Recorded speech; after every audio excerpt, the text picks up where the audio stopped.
KZ fam, I'm back with another video, and we got top 10 most anticipated action anime yet to air this year. You know what I'm saying? Thank you guys so much for all your support. I appreciate it. Y'all already know that nothing is possible without y'all. But without further ado, I ain't gonna lie, y'all already know how it goes, man. Down in the description, we have the links to all my socials and the Patreon where we do daily Bleach episodes. But yeah, man, let's go. 2024's barely just begun, and we have a lot of action anime in our sights. Stuff that you might enjoy whether you're a new fan looking for something new to watch, or someone eagerly waiting for sequels to your favourite titles. So let's not waste any more time and go check out some of the most anticipated action anime that's yet to air. We start this countdown with a journey into the world of magic, Wistoria's Wand and Sword. High fantasy action 始まる Wow. Will Surford has huge dreams, chief amongst them becoming a Magi of Vanda, a mighty magician seated atop the wizard's tower. Unfortunately, it's something easier said than done, especially for him who's unable to cast even the simplest of spells. To add to his lack of affinity for magic, there's also a whole slew of dungeon monsters he can't overcome, as well as a professor who seems to have it out for him. How will our protagonist overcome this ordeal? Wistoria's Wand and Sword synopsis puts us in a world that we're pretty much familiar with, an underdog story featuring someone inept in the conventional manner before finding a way to overcome it. It's quite the tried and true story, and I'm sure people who enjoyed Black Clover and Mashal will find a lot to like about this promising new title. After all, the real excitement comes from the protagonist finding his niche and making people acknowledge him. Nier Automata Part 2 is next in line at number 9. Oh, I thought this was just like a game or something. 大地よおぞましき機械生命体に奪われた地球を取り戻す Now, if you're to ask me, the Nier anime project has had its share of challenges. Those who were around when it was airing might remember the insane delays it had and the story of its generally troubled production. Couple that with a game that excels so much in areas that the anime medium may find hard to adapt, and you've got quite the tall task ahead for the anime team. Nier as an anime may not be as strong of an experience as the game itself if the first episode is an indication, but I've got to admit, it's done more than decently for itself as an anime, patching things up while coming at us with its own twists and finishing the part a lot better than the people would have expected given the rough start. The team have managed to pull through for the most part, and I'm really looking forward to seeing what they have in store for us come part 2. I sure am excited to see how the anime adapts the rest of the story, and as a spoiler I guess, the possible alternative endings that the series has in store for us. 8th is the Isekai Suicide Squad. Isekai Suicide. DC Comics hopping into the Isekai train was a surprise back when it was announced, and every now and then I still raise some eyebrows thinking about it. It's not the first rodeo for Western comics crossing over with the world of anime, but instead of just giving us a conventional Suicide Squad anime like they did with the other comic titles before, they decided to send this team of villainous misfits into the world of magic and dragons. This just has all the ingredients to be a train wreck, and I'm saying that from a positive perspective. It can be a glorious, over-the-top train wreck that's super entertaining, and I think that basically embodies the heart of something like Suicide Squad. With the Isekai setting opening up the possibility for a lot of comedy and insanity, this is certainly a title to look out for this 2024. At number 7 is Rurouni Kenshin Kyoto Arc. Oh, we've heard of this before.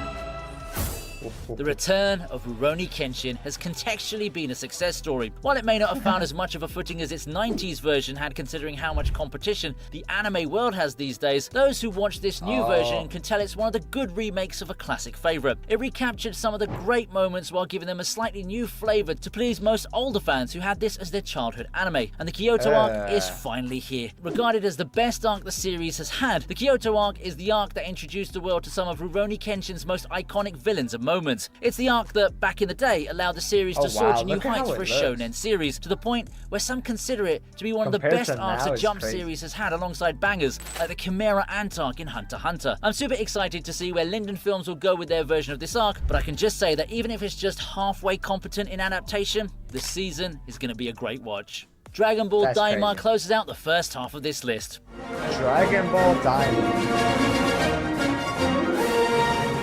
Now, this is quite the interesting anime to look at. When a new Dragon Ball series got announced, I didn't expect it to take the form of a show featuring kid versions of the characters we've all grown up to love. To add to that, it is, in fact, a canon spin-off tied to the story of Dragon Ball Z and Dragon Ball Super. To say the fandom's initial reaction to this was polarizing would be an understatement, with it being called the GT of this generation. Not much is known about the context of this season, but it's reportedly been inspired by Dragon Quest and Blue Dragon, and while it's aimed at a younger audience, we still get our dose of dramatic moments, and things may be unpredictable as of this moment, but I'm positive with the team working overtime on this one, Daima can be a great new frontier in Dragon Ball's decade of resurgence. It has some potential. And that's half of the list done. Before we proceed, I'd like to ask for a like and a subscribe if you haven't done so already. Fate Strange Fake is the number 5 entry. Oh, Fate? ど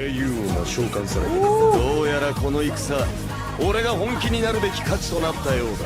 何？退屈はさせん。 After a period of relative silence for the Fate franchise as far as series-length anime go, it's time for it to make its return with Fate Strange Fake. Fans of the Fate franchise will know this entry as an April Fool's joke turned real, revolving around a copy of the third Fuyuki Grail War, years before the one most fans are familiar with. However, things go wrong as expected, and the mages end with a Grail War that lost the Saber class and some rather less sane participants due to the blurry definition of hero. Ain't that an entertaining disaster? Fate Strange Fake already had an anime special that you better go check out. It beautifully sets up the whole fake Grail War, and as is with tradition, it helps first-time viewers at least get up to speed with the context of the series, something they've also done with Babylonia and Unlimited Blade Works. I'm on board with more Fate, so I hope they announce a release date for this one soon. Fourth is Tower of God, second season. Tower of God.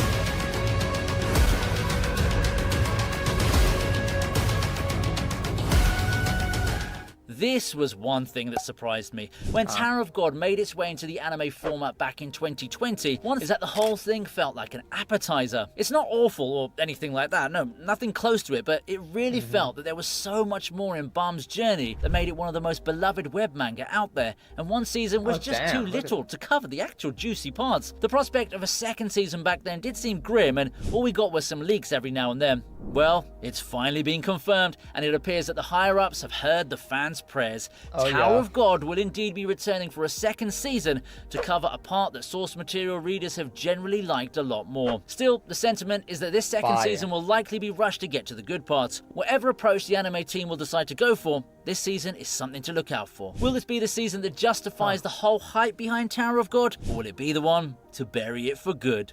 As we open the top 3, we start with, fittingly, the third season of One Punch Man. だから個々の生物は生存目的や理性を失わない範囲内でしか成長できないように神に設計されている。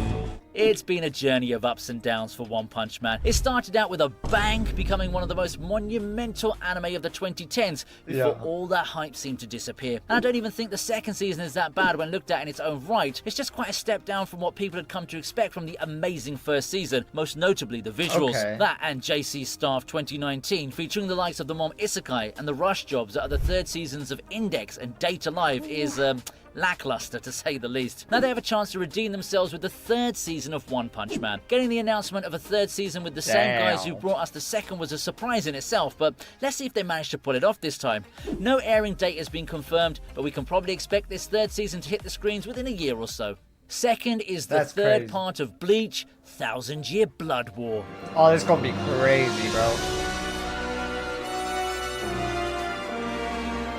Oh, Ishida's still going crazy. I've always had nothing but praise for Bleach's ThousandYear Blood War as one of the most successful and impactful revivals of a long dormant series. It was such a step up from the 2000s Bleach and improved on what's been an arc with divisive reception in manga form. Admittedly though, the second part had a slightly less stellar reception than the first. While the fights, as well as newly revealed abilities, are visually spectacular and a lot of the supposed gaps in the manga plot had been addressed, it really did feel like an in-between season, a sort of filler that had its share of revelations, but ended before it can get to the big status quo changing moments. Fans don't have to wait too long for the next part though. The middle of this year is when they get to see the aftermath of the huge cliffhangers from part 2, as well as see the return of some more fan favourites. I also can't wait to see what lore the team can integrate, continuing the trend of making this anime the definitive way of enjoying the ThousandYear Blood War arc. Wrapping everything off at number 1 is Dun Dun Dun.